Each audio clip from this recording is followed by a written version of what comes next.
आज हर व्यक्ति के जीवन में बहुत दुख है। हर व्यक्ति दुखी है, दुख से परेशान है। वैसे तो धरती पर ऐसा कोई जीवन नहीं है जिसके जीवन में दुख ना आए हो। इस धरती के ऊपर भगवान भी आए हैं तो वो भी दुख भोग करके ही गए हैं। इस धरती के ऊपर महापुरुष आए हैं तो दुख उन्होंने भी भोगते हैं। यानी कि धरती पर जिसका जीवन है तो दुख उसके जीवन में आते ही हैं। और सब लोग चाहते हैं हमारे दुख समाप्त हो जाए। उन दुखों को समाप्त करने के लिए आप उपाय करते हो और धर्म आराधना भी करते हो, पाठ भी करते हो, अच्छी बात है। दुखों को दूर करने के लिए अनेक लोगों से सहयोग मांगते हो, लेकिन याद रखो आपके दुखों को ना आपके माता पिता दूर कर सकते हैं, ना भाई बांधव दूर कर सकते हैं, ना साथी सहयोगी दूर कर सकते हैं, ना बच्चे दूर कर सकते हैं।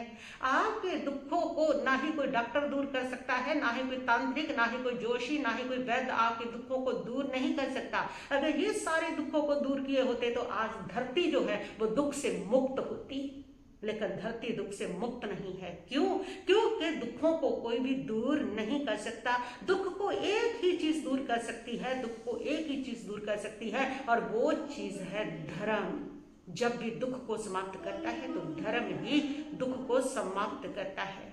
क्योंकि दुख आपके जीवन में पाप लाता है और पाप के लिए अगर कोई शस्त्र है तो वो धर्म है। जितने दुख आपके जीवन में, सबके जीवन में, वो पाप से आए हैं। वो पाप चाहे इस जन्म में किए हैं, चाहे अगले जन्म में किए हैं, चाहे अभी किए हैं, चाहे पीछे किए हैं, कभी भी किए हैं, वो पाप का ही उदय होता है जो जीवन में दुख चल करके आते हैं। और उन पाप को काटने का सिर्फ और सिर्फ एक ही अस्त्र, एक ही शस्त्र है और वो शस्त्र है धर्म। धर्म ही है जो आपको दुखों से मुक्त करता है।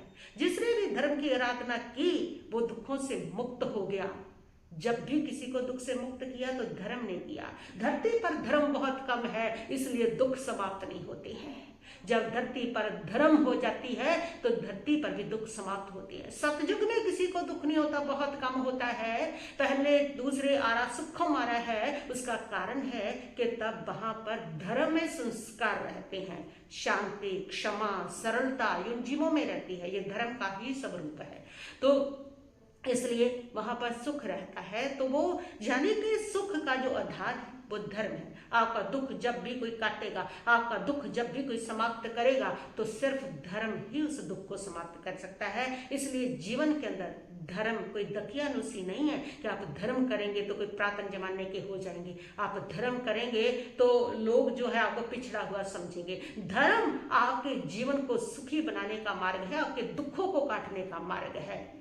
और कुछ लोगों की ये भी धारणा है, कुछ लोग कहते हैं कि जो लोग ज्यादा धर्म करते हैं, जो ज्यादा धर्म कर रहे थे, वो जो लोग थे ना उनके जीवन में ज्यादा दुख आए। ऐसा नहीं है कि धर्म से जीवन में दुख आते। वो जो दुख उनके जीवन में आए थे उन्होंने कहीं ना कहीं ऐसे भरपूर पाप किए थे, ऐसे भरपूर पाप किए थे, उन पापों के कारण उनके जीवन में दुख आए। लेकिन बाद में वो धर्म करने लगे, अब वो धर्म करने लगे हैं, लेकिन पिछला हिसाब निपटाए बिना धर्म अभी आपके दुखों को कैसे काटेगा? वो आपके यानी कि पिछला हिसाब आपको निपटाना पड़ेगा और वो निपटाने के बाद धर्म आपके जीवन में दुख पैदा हो उस रास्ते को ही बंद कर देता है। धर्म वो सारे मार्ग बंद कर देता है जिस मार्ग से जीवन में दुख आते हैं।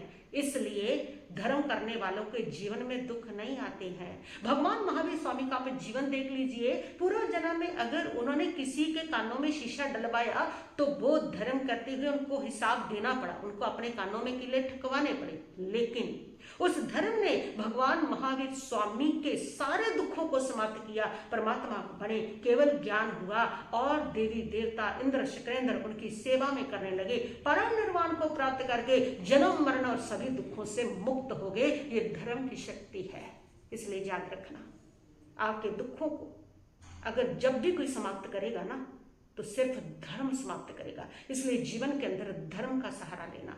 धर्म कल्याणकारी है, धर्म संकटहारी है, इसे सदा ध्याओ जी।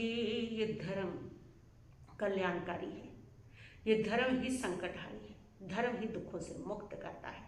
इसलिए जीवन में धर्म को कभी मत छोड़ना, धर्म आराधना करना, जितनी कर सकते हो उतना धर्म करना और यही धर्म आपके जीवन में सुख भरेगा।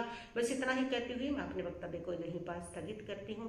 ओम शांति शांति शांति।